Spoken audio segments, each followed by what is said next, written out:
आज हम just chess player का फाइनल पार्ट समझेंगे। तो वो अपनी जागरियों के कर्तव्यों से विरक्त होकर चेस खेलने लगते हैं मस्जिद के किनारे पर बैठकर। With their Hubble bubble and begin the game. वो अपनी गुड़गुड़ मतलब कि जो हुक्का होता है उसको पीते हुए खेल की शुरुआत कर देते हैं। They would forget everything else. वो सब कुछ भूल जाते हैं। Check check, these were the only words they uttered. Check check, check मतलब क्या होता है कि ये मतलब कि खेल का एक चाल होती है जिसको चेक कहा जाता है शतरंज में। बस यही शब्द सुनाई दे रहे थे। एट मिड डे, दोपहर में, they had meal at some bread seller shop. वो किसी ब्रेड की दुकान से कुछ भोजन करते हैं। The political situation in the country detonated. अब क्या होता है कि जो राजनीतिक स्थिति है उस देश की, उनके एरिया की, जो बहुत ख़राब हो जाती है। The soldiers of the east India company advance towards Lucknow. अब ईस्ट इंडिया कंपनी यानी कि अंग्रेज़ों की जो सेना, आपने सुना होगा इतिहास में, वो लखनऊ की ओर बढ़ रही होती है। Many people run away with their families to the village. कई लोग अपने परिवार के साथ गाँव की ओर भागते हैं। But our two players were unconcerned about all this. पर जो हमारे दोनों खिलाड़ी थे वो उनको इसकी कोई चिंता थी ही नहीं।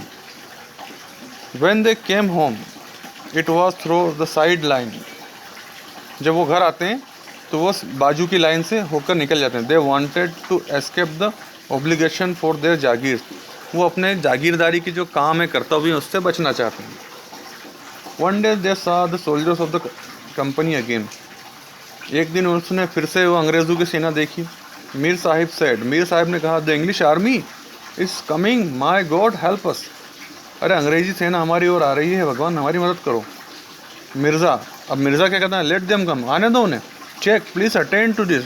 अरे तुम चेक करो, मतलब तुम्हारी चाल चलो, तुम केवल अपने खेल पर ध्यान दो, उन्हें आने दो।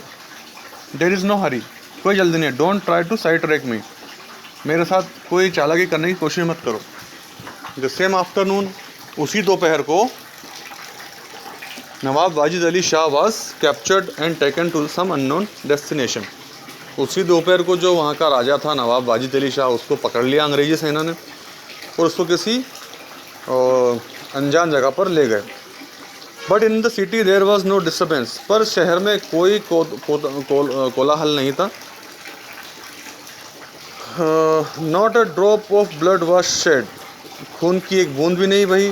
Perhaps no other ruler of free country had ever been defeated like this so quietly and non violently.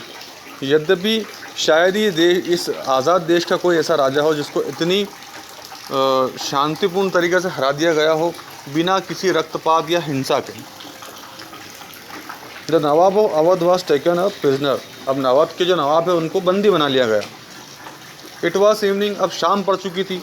The owls started hooting in the ruins. जो उल्लू थे उन्होंने खंडरों में चिल्लाना शुरू कर दिया। हुटिंग मतलब उल्लू की जो आवाज़ होती है उसको हुटिंग बोलते हैं। But the two players were still locked in combat. पर जो दो खिलाड़ी थे हमारे वो अभी भी उसी खेल में उलझे हुए थे, एक युद्ध की तरह। Mirza lost 3 times. मिर्ज़ा तो थे वो 3 बार हार चुके थे कॉन्सिक्वेंटली। अब each defeat only increased his desire for revenge.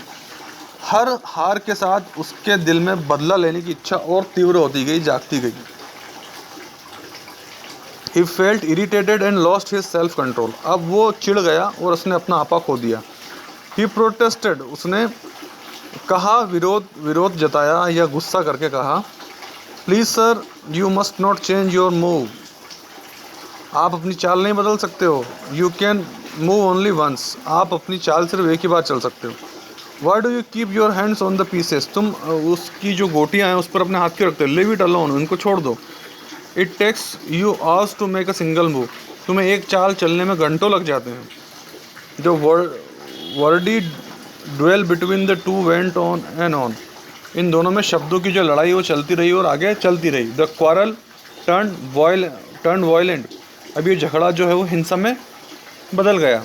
The Mirza said, Mirza ने कहा, if somebody had played chess before in your family you might have known its rules and regulation. अगर तुम्हारे परिवार में पहले किसी ने चेस खेला होता तो तुम्हें इसके नियम कानून पता होते। Your ancestors only cut grass, तो how can you play chess? तुम्हारे जो बाप दादा थे ना, वो तो घास काटते थे, तो तुम्हें शतरंज कैसे याद होगा? मीर साहिब सेड, मीर ने कहा, why are you bent on blacking the faces of your ancestor? तुम अपने पूर्वजों का मुंह काला करने पे क्यों तुले हुए हो? They must have been cooks, वे ज़रूर कोई बावर्ची रहे होंगे। You should have better mind what you say, तुम्हें ये ध्यान रखना चाहिए तुम क्या कह रहे हो। Otherwise you will get only grief, वरना तुम्हें सिर्फ तकलीफ ही मिलेगी। आई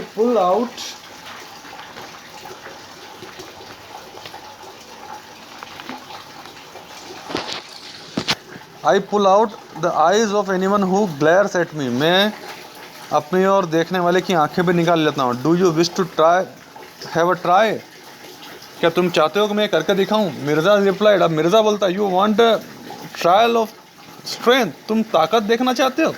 all right then come along, चलो ठीक है, चलो आओ ताकत देखते हैं। There two friends took out their daggers, अब दोनों ने अपनी दोनों दोस्तों ने अपनी कटार बाहर निकाल ली। They would not die for their king और कंट्री, उन्होंने जान दे दी पर अपने देश और राजा के लिए नहीं। But they were not wanting the personal courage, पर वो अपने व्यक्तिगत मतलब कहना चाहिए कि अपने खुद की शोभा या खुद की हिम्मत या खुद की इज्जत के लिए वो मर गए। दे टुक अप पोजिशंस, उन्होंने अपनी पोजीशन ले ली। द डेगर्स फ्लैश्ड, कटारें चमक उठी।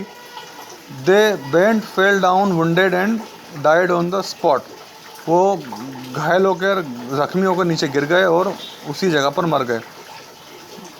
दे who had no tears to shed for their king sacrificed their lives to defend the chess queen, उनकी आंखों में अपने राजा के लिए जिसने उनके लिए अपने कुर्बानी दी, उनके लिए उसके लिए उनके आंखों में कोई आंसू नहीं थे, बल्कि वो दोनों की मौत अपने चेस क्वीन को बचाने के लिए हुई। मतलब चेस में जो क्वीन होती है शतरंज में, उसकी रक्षा करने के लिए दोनों मारे गए, खेल के लिए। Only the broken arches and minarets kept a watch over their dead bodies, और केवल खंडरों की दीवारें और मीनारों ने ही उनकी डेड बॉडी को देखा। एंड ग्रीव्ड ओवर देम, और उस पर दुखी हुई। The white man's army raided Lucknow victoriously, और जो अंग्रेजी सेना थी वो लखनऊ में विजेता के रूप में घूम रही थी। तो बच्चों, ये कहानी थी और उम्मीद करता हूँ कि आपको समझ में आई होगी। हम अगले पार्ट में इसकी कुछ एक्सरसाइज वगैरह करेंगे।